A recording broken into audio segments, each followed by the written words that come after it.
Hello students, आज का हमारा टॉपिक है class 11th Bihar board biology का सिलेबस। देखिए, कोई भी कोर्स आप करते हैं या कुछ भी आप पढ़ते हैं तो सबसे पहला जरूरी चीज़ क्या होता है, आपको ये पता होना चाहिए कि आपको क्या पढ़ना है। जब तक आपको यही नहीं पता रहेगा कि क्या पढ़ना है, आपका एग्जाम पैटर्न क्या होगा, तो आपको मुश्किल होगी पढ़ने में। तो सबसे पहले आज हम इस वीडियो का पूरा देखिएगा। वीडियो थोड़ा लंबा हो सकता है। इस पूरे वीडियो को देखने के बाद आप जान पाएंगे कि आपको क्लास 11 के बिहार बोर्ड के बायोलॉजी वाले में आपका सिलेबस क्या है, कितने यूनिट पढ़ने हैं, कितने चैप्टर्स पढ़ने हैं, आपका एग्जाम पैटर्न क्या होगा, थ्योरी कितना मार्क्स का आएगा, प्रैक्टिकल कितना मार्क्स का आएगा, ये सारा कुछ। चलिए देखते हैं। देखिए, सबसे पहले क्या है, आपको इसमें 5 इकाई पढ़ना है। 5 इकाई में लिखिए। आपका इकाई 1 है जीव जगत में विविधता, मतलब क्या, डाइवर्सिटी इन लिविंग ऑर्गेनिजम्स। इसमें आप क्या पढ़ेंगे, इसमें 4 चैप्टर है। इसमें आप पढ़िएगा कि जीव क्या है, और जीव में भी आप पढ़िएगा सजीव निर्जीव ये सब के बारे में। तो सजीव क्या है, कौन है जो सही मायने में सजीव है, ऐसा क्या गुण है जो सजीव को एकदम बताता है कि हाँ ये सजीवों का एकदम पूर्ण लक्षण है। फिर आप पढ़ेंगे कि निर्जीव क्या है, ये सब चीजें आप पढ़िएगा। फिर ये पढ़िएगा कि जीव जगत में बहुत सारे जीव हैं, फिर उनका वर्गीकरण पढ़िएगा। उसके बाद आप पढ़िएगा कि उनमें विविधता के आधार पर कैसे उनको वर्गीकृत किया गया है। फिर आप उसके बाद पढ़िएगा कि जीवों के अलग अलग जगत क्या है, कैसे कैसे उनको अलग अलग समवर्गों में बांटा गया है। तो जो 5 जगत का वर्गीकरण है वो सब आप इस यूनिट में ही पढ़िएगा। अब अगला जो इकाई है, अगला यूनिट है, वो आपका है पादप एवं प्राणियों में संरचनात्मक संगठन। इसी को इंग्लिश में कहते हैं structural organisation in plants and animals. नाम से ही आपको पता चल रहा है कि उसकी संरचना का अध्ययन करेंगे हम लोग। इसमें उसका मतलब जो जीव है, प्लांट्स, एनिमल्स है, उसके एनाटॉमी के बारे में हम लोग पढ़ेंगे, मतलब उसके शरीर की रचनाओं के बारे में पढ़ेंगे, किस तरह का संरचना उसका है, उसका आंतरिक संरचना, ये सब के बारे में हम लोग इकाई 2 में पढ़ेंगे। फिर आपका जो तीसरा यूनिट है, ये कोशिका संरचना एवं कार्य। आप पहले से भी कोशिका के बारे में जानते होंगे। इसी को इंग्लिश में कहते हैं सेल स्ट्रक्चर एंड फंक्शन। इसमें आपको कोशिका से संबंधित इसमें 3 चैप्टर है। पहला कोशिका के बारे में है, फिर एक बायोमोलिक्यूल्स वाला चैप्टर है, एक है सेल डिवीजन का चैप्टर है। तो आप उसमें पढ़िए कोशिका क्या है, कोशिका कैसे काम करती है, कोशिका में क्या क्या होता है। फिर आप पढ़िएगा कोशिका विभाजन कैसे करती है, कैसे कोशिका से नई कोशिका बनती है। तो ये सारी चीजें आप इस यूनिट में पढ़िएगा। ये है आपका पादप कार्य, प्लांट फिजियोलॉजी, जो आपका इकाई 4 है। इसमें आप पढ़िएगा पौधों के बारे में, पौधे कैसे काम करते हैं, उनके अंदर कौन कौन से केमिकल कैसे सीक्रेट होते हैं, उनका बॉडी का फंक्शन क्या है, ये सब आप पढ़िएगा पादप कार्यकीय वाले चैप्टर। सबसे अंतिम जो इकाई है वो हम लोग के बारे में, मतलब कि मानव शरीर विज्ञान, जिसको हम लोग कहते हैं क्या, ह्यूमन फिजियोलॉजी। तो ह्यूमन फिजियोलॉजी में आपको पढ़ना है क्या है, मनुष्य का शरीर कैसे काम करता है, अलग अलग इसके जो सिस्टम है वो कैसे काम करते हैं, ये सब हम लोग, जैसा कि आपको बताए हैं हम, आप लोग को 5 यूनिट पढ़ना है, मतलब 5 इकाई है, टोटल 22 चैप्टर है, मतलब 22 अध्याय पढ़ना है 5 इकाई में। जिसमें आपका इकाई 1 है। इकाई 1 जो है आपका जीव जगत में विविधता, इसमें आपके 4 अध्याय है, जिसमें आप अध्याय 1 में पढ़िएगा। अध्याय 1 आपका है जीव जगत, जिसको इंग्लिश में बोलते हैं द लिविंग वर्ल्ड। सिंपल सा है, इंट्रोडक्शन है जीवों के बारे में, जीव क्या है, जीवों का नामकरण आप पढ़िएगा, जीवों का वर्गीकरण कैसे होता है ये पढ़िएगा, जीवों का वर्गीकरण क्यों किया गया ये पढ़िएगा। ये सारी चीजें आप पढ़िएगा जीव जगत वाले चैप्टर में। अब आते हैं हम लोग अध्याय 2 वाले चैप्टर में। तो देखिए, अध्याय 2 आपका है जीव जगत का वर्गीकरण। जब आप जीव जगत को जान जाइएगा तो वर्गीकरण को थोड़ा विस्तार से पढ़ेंगे आप इस चैप्टर, कि कैसे उनको अलग अलग संवर्गों में बांटा गया, कैसे उनका क्लासिफिकेशन हुआ है, ये आप पढ़िएगा अध्याय 2 में। अध्याय 3 है पौधों के बारे में, वनस्पति जगत आपका। तो वनस्पति जगत मतलब जितने भी प्लांट हैं, पूरा प्लांट किंगडम, इसमें आप क्या क्या पढ़िएगा, algae, bryophyte, pteridophyte, gymnosperm, angiosperm, इतना चीज आप पढ़िएगा वनस्पति जगत है। फिर आपका अध्याय 4 जो है वो है प्राणी जगत, एनिमल किंगडम। तो इसमें आपको ये जंतुओं का किंगडम है, जंतु जगत है।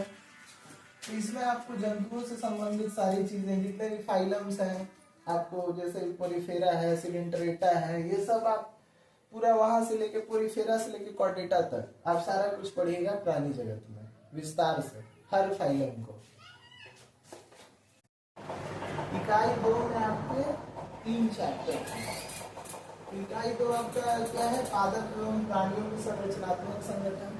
इसमें आपको 3 चैप्टर है, मतलब 3 अध्याय पढ़ना है। तो अध्याय 5 से ये शुरू होता है। इसमें क्या है, उसकी पादपों की आकार की, इसको इंग्लिश में कहते हैं मॉर्फोलॉजी ऑफ फ्लावरिंग प्लांट्स। जो पुष्पी पादप है, फ्लावरिंग प्लांट्स हैं, तो वो कैसे दिखते हैं, उनका किस तरह का बाहरी रूप होता है, बाहर से वो कैसे दिखते हैं, उसके कैलिक्स, कोरोला, ये सब के बारे में पढ़िएगा। किस तरह का उसका पंखुड़ी होती है, किस तरह का फूल होता है, ये सब चीजें आप पढ़िएगा चैप्टर। अध्याय 6 जो है ये आपका है उसकी पादपों का शरीर, मतलब जो फूल है ना, जो फ्लावरिंग प्लांट है, उसकी एनाटॉमी को हम इसमें पढ़ेंगे। मतलब अगर उसका सेक्शन काटते हैं तो वो किस तरह से दिखेगा, उसको जब उसका क्या बोलते हैं अंदर के पार्ट काटेंगे तो वो किस तरह से वो माइक्रोस्कोप में कैसा दिखेगा, किस तरह का उसका एनाटॉमी होगा, ये सब पढ़िएगा अध्याय 6।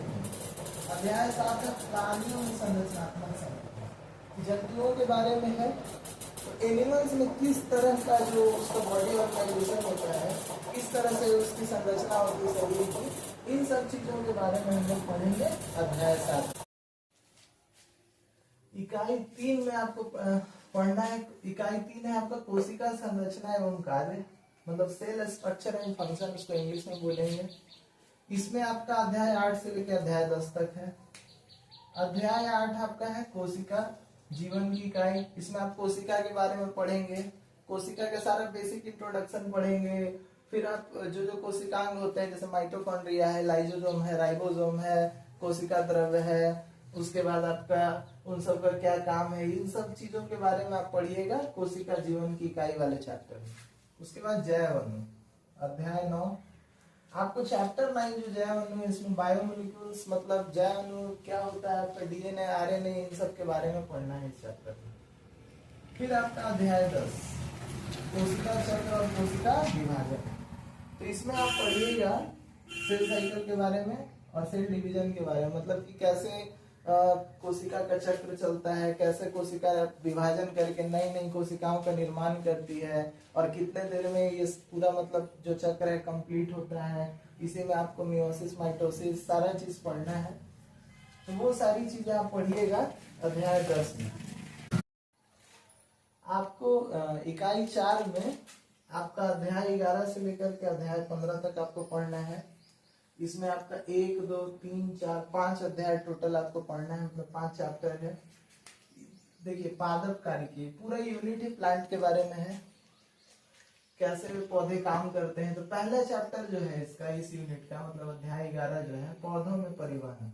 परिवहन का मतलब होता है ट्रांसपोर्ट। ट्रांसपोर्ट मतलब जैसे देखिए कोई भी चीज आपको, कैसे कोई सामान होता है एक जगह से दूसरे जगह जाता है, आपको कोई चीज मान लीजिए कि कुछ वहां रखा हुआ है, आपको उठा के लाना है, तो आप यहाँ से वहां जाइएगा, या फिर आपको कोई वहां से यहाँ ला करके उस चीज को पहुंचाएगा। जैसे खून ही हम लोग का शरीर में है, तो एक जगह से दूसरे जगह जाता है। तो उसी तरह पौधों में भी क्या है कि बहुत सारी चीजें हैं जो एक जगह से दूसरे जगह उसके बॉडी पार्ट्स के अंदर जाती है। जैसे जल हो गया, जैसे जाइलम जल लेके जाता है, फ्लोएम फूड कैरी करता है। तो ये सब चीजें आप पढ़िएगा पौधों में परिवहन वाले चैप्टर में, कि कैसे जो पदार्थ होते हैं एक स्थान से दूसरे स्थान तक जाते हैं, कैसे उनका ट्रांसपोर्ट होता है। फिर आपका अध्याय 12 खनिज पोषण, मिनरल्स के बारे में पढ़ना है।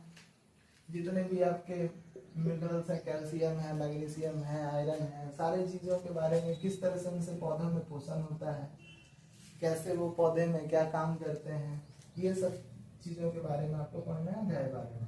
अध्याय 13 है उच्च पादपों में प्रकाश संश्लेषण।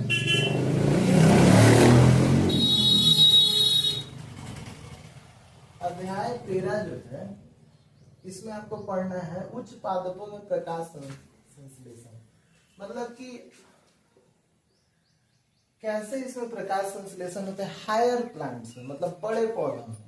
प्रकाश संश्लेषण जरूरी प्रक्रिया है पौधे के भोजन बनाने के लिए, तो इसमें आप पढ़िएगा कि कैसे उसमें प्रकाश संश्लेषण की प्रक्रिया होती है, कैसे संपन्न होती है, किन चीजों की जरूरत होती है, किन की उपस्थिति में होता है, कैसे होता है और उसके बाद क्या बनता है, ये सारा चीज आप पढ़िएगा इस चैप्टर में। अध्याय 14 जो है इसमें आप पढ़िएगा पादप में श्वसन, रेस्पिरेशन इन प्लांट्स। पौधों में जो श्वसन होता है तो कैसे होता है, किस प्रकार से होता है और कहाँ से होता है, किसके द्वारा होता है, ये सब पढ़िएगा इस चैप्टर में। अध्याय 15 है आपका पादप वृद्धि एवं परिवर्धन।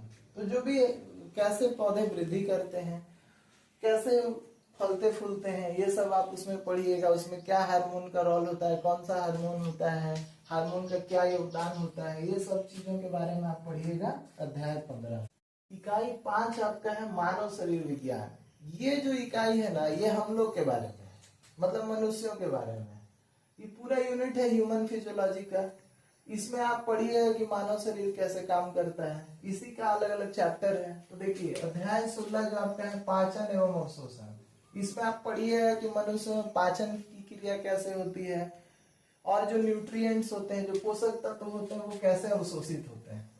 फिर आपका अध्याय 17 है, ये है श्वसन और गैसों का विनिमय।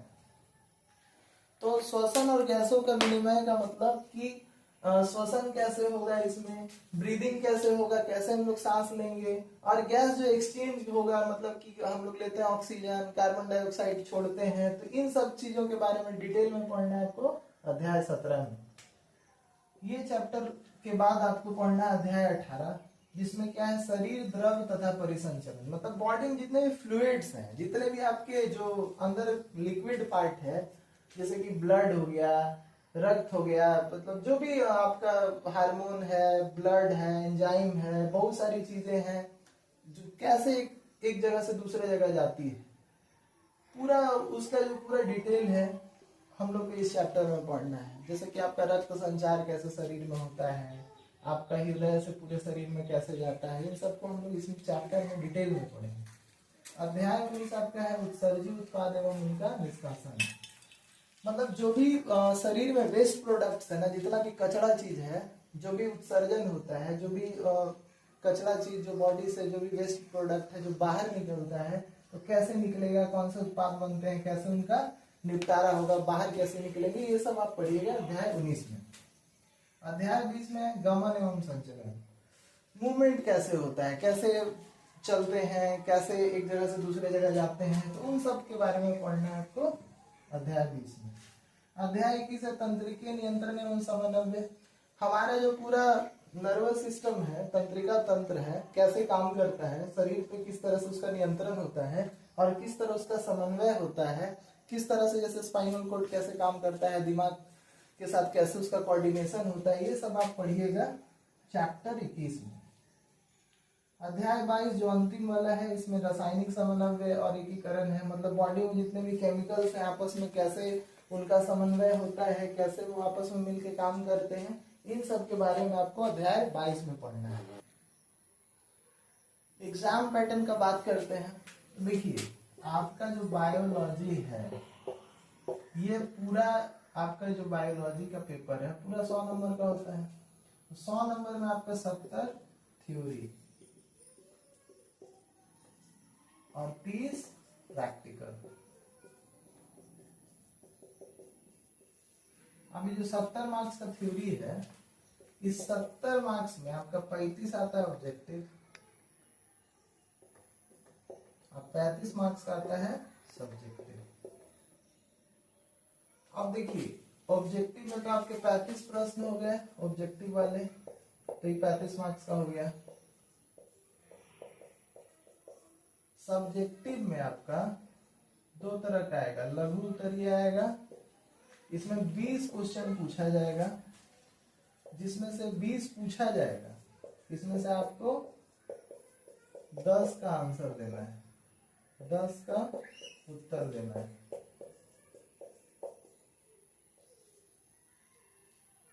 इसमें 10 का आपको आंसर देना है। ये आपका 2 मार्क्स का रहेगा, 2 मार्क्स इंटू 10, 20 मार्क्स का आपका हो गया लघु उत्तरीय।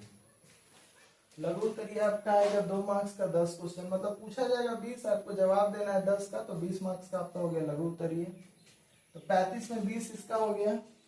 बाकी आपका आएगा दीर्घ उत्तरीय। दीर्घ उत्तरीय में 6 प्रश्न पूछे जाएंगे, लेकिन आपको जवाब कितना का देना है? आपको जवाब देना मात्र 3 प्रश्नों का, 3 प्रश्न का उत्तर देना है। तो ये आपका देखिए 5 मार्क्स का रहेगा, तो 5 गुना 3 15 मार्क्स का आपका ये हो गया।